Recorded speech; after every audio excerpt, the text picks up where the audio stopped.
په افغانستان کې د کرکټ مخکښ کمنټیټر ابراهیم مومن ولې له کرکټ بورډ مننه کوي او ولې غواړي چې افغانان دې د بورډ ملاتړ وکړي. که غواړئ پوه شئ دغه ویډیو تر پایه وګورئ. سلامونه، زه زاهد الکوزی یم او تاسو ګورئ افغان کرکټ انفو چینل په یوټیوب کې او د لغمان کرکټ انفو پیج په فیسبوک کې. د افغانستان او ایرلنډ ترمنځ او دغه راز افغانستان د نړیوالو کورنیو لوبو اړین معلومات چې کیدای شي ډیرو سره د کره معلوماتو په ترلاسه کولو کې مرسته وکړي. لومړی دا چې د افغانستان کرکټ بورډ اداره همیش په دې هڅه کې وي چې خپلو او د نورو لوبډلو بوختیاوو ته په کتو له هغوی سره د دوه اړخیزه لوبو په اړه خبرې وکړي او ورسره هوکړې ته ورسیږي. کرکټ بورډونه یوازې نړیوال کرکټ ته نه بلکې کورنیو سیالیو ته هم پام کوي. افغانستان هم خپلو کورنیو سیالیو ته اهمیت ورکوي او له همدې کبله یې سږ کال په کور دننه د شپږیزې لیګ او د افغانستان غوره لیګ ترڅنګ 9 د بیلابیلو 2 ورځنیو 3 ورځنیو او 1 ورځنیو لوبو سیالۍ پلان کړي.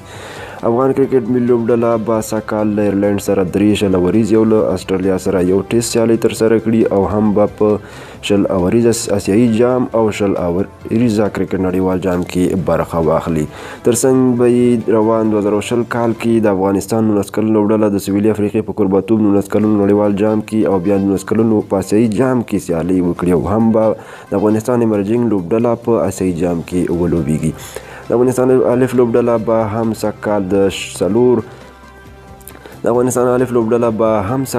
2 ورځنیو او 3 اوریزو لوبو لپاره سریلانکا سفر وکړي او هم به د 4 ورځنیو او 55 اوریزو لوبو لپاره بنګلادیش الف کرکټ ملي لوبډلې کوربتوب وکړي.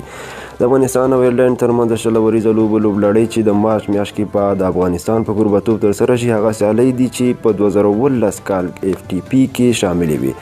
افغان کرکټ بورډ د دې په پار چې روان کال به زیاتې 10 اوریزو لوبې ولري له ایرلنډ کرکټ بورډ سره په همغږۍ دغه لوبلړۍ په 3 شل اوریزو لوبو بدله کړه. بله دا چې د ایرلنډ کرکټ بورډ باید د 2 اړخیزو لوبلړیو د اصل له مخې د روان کال په اګست کې د افغانستان کوربتوب کړی وی خو هغوی له مالي ستونزو سره مخ دي او باید خپل لګښت راکم کړي. داسې نه ده چې ایرلنډ به په ځواب کې د افغانستان کوربتوب نه کوي بلکې افغان کرکټ بورډ به د ایرلنډ کرکټ بورډ اوسني مشکلات درک کړي چې ایرلنډ دغه لوبلړۍ 2021 کال ته وځنډول او راتلونکي کال به د افغانستان کوربتوب وکړي. افغانستان وروستی هیواد و چې کرکټ نړیواله شورا سره یې بشپړ غړیتوب ترلاسه کړ. دا سمه ده چې موږ په خپله لوبډله ډېر باوري یو چې له ایرلنډ څخه بهتره ده خو باید د ډېر وخت لپاره له ښکته لوبډلو سره لوبې وکړو او د اوس لپاره چې کرکټ تجارتي شوی او ان هند له اسټرالیا او انګلستان سره 3 اړخیزه ټیسټ لوبو په کولو غور کوي او هڅه کوي نورې لوبډلې شاته پرېږدي.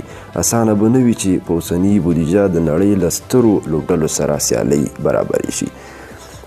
دا سمه ده چې افغانستان ښایي د ایرلنډ او نورو لوبډلو په څیر سږ کال ډېرې لوبې ونه لري خو افغانستان تیر کال 3 خو ایرلنډ یوازې 1 ټیسټ لوبه وکړه. ایرلنډ اوس له ویسټ انډیز سره لوبلړۍ ترسره کوي. موږ ورسره تیر 2019 کال کې د 1 ورځنیو او 10 اوریزو لوبو لړۍ او ټیسټ سیالۍ ترسره کړې. د ځینو معلوماتو لپاره که بنګلادیش د پلان شوو لوبو لپاره پاکستان ته ورنشي نو تر جولای میاشت هغوی هم لوبې نه لري. افغانستان به راتلونکي کال کې له ایرلنډ سره 2 لوبلړیو ترڅنګ 10 اوریزه نړیوال جام کې د ګډون سربیره هند سریلانکا او زیمبابوې ته سفرونه وکړي او هم به د زیمبابوې پاکستان ایرلنډ او هالند کرکټ ملي لوبډلو کوربتوب وکړي چې له ایرلنډ نه به ډېرې سیالۍ ولري.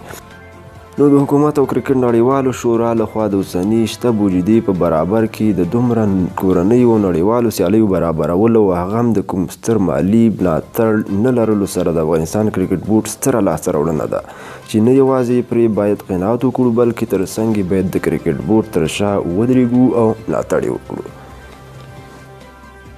قدرمنو، دا و زموږ د نن تازه او په زړه پورې خبر چې ابراهیم مومن دغه راپور چمتو کړی موږ تاسو لپاره ولوسته په دې هیله چې ستاسو د خوښې وړ ګرځېدلی وي. تر بیا چې یو بل تازه او په زړه پورې خبر سره زاهد الکوزی ستاسو په ګران چوپړ کې حاضرېږم. په بخښونکي له ځان رب مو سپارم. هر چیرې چې یاست خوشحاله سوکاله مو غواړم. الله مو مل شه. زموږ چینل افغان کرکټ انفو سبسکرایب او زموږ پیج لغمان کرکټ انفو په فیسبوک کې در سره لایک کړئ. الله مو مل شه.